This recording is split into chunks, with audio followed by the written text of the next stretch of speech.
Haukur, þetta var rosalegu leikur.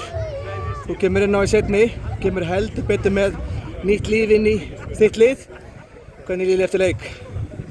Ég sáttur að við náum að koma tilbaka úr stöðunni sem var. Þetta var náttúrulega bara mættum ekki til leiks og fáum 2 mörk á okkur. En svo náum við að koma tilbaka í seinni með gríðarlegri orku og við vorum bara, fannst mér, mun betri aðilinn lungan af seinni. Þannig að ég varst bara mjög góður seinni hálfleikur á minni hálfu og flest allar í liðinu bara. Og gott að ná stíu það sem komið var. En manstu eftir öðrum eins leik, þar sem þið voru bara, ég verð bara að segja það, skælvilir í fyrri og bara áttu seinni hálfleikinn skuldlaust. Manstu eftir annar eins turnun í einum hálfleik? Nei, ekki í fljótu bragði. Kannski ef að fara tilbaka þá var það svona KR þegar Jón Þór var við, þá kom fjórföld skipting á 40. mínútu. Það er kannski, þegar við vorum 4-0 undir á móti KR.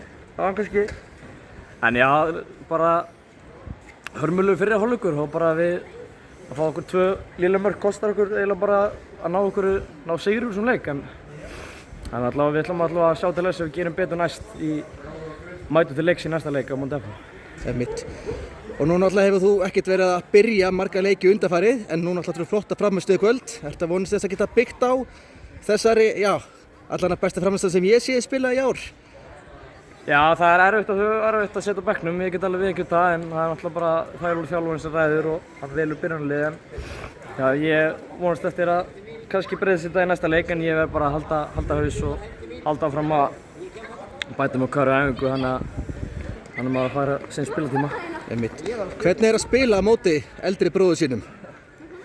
Hann er venjulega skorar á móti hann er eiginlega bara fínt að skora ekki í dag, en já, það er mjög gaman bara að spila á móti honum. Ég hefði viljað byrja þetta og verið hægra meginn og tekið hans á honum, en svo er fínt að koma inn og kljást við hann og bara sáttur að hann skoraði ekki og líka bara það þarf að vera að koma tíminn til að ég vinna hann einhvern tíma.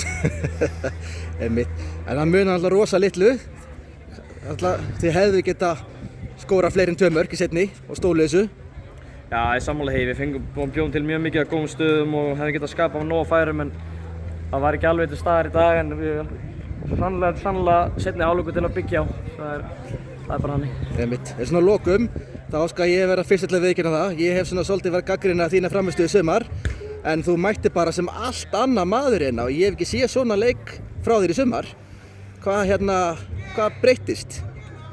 Já, það er hægt að gagnrýna mína frammistöðu með mitt getustig, en líka bara, mér finnst bara heilt yfir frammistöðan á liðinu ekki búin að vera nógu góð með síðast tímabil, þannig að það er alveg skiljanlegt að ég tek bara þessi gagnrýni á kassan og bara læt þetta bara vera mótivering, en mér finnst líka þetta alveg það má alveg gagnrýna liðið líka, það vilja byrja móti betur, en við erum allavega að reyna að komast í gang og við erum bara að halda áfram að berjast fyrir sæti okkur í deild. Það er bara hannig.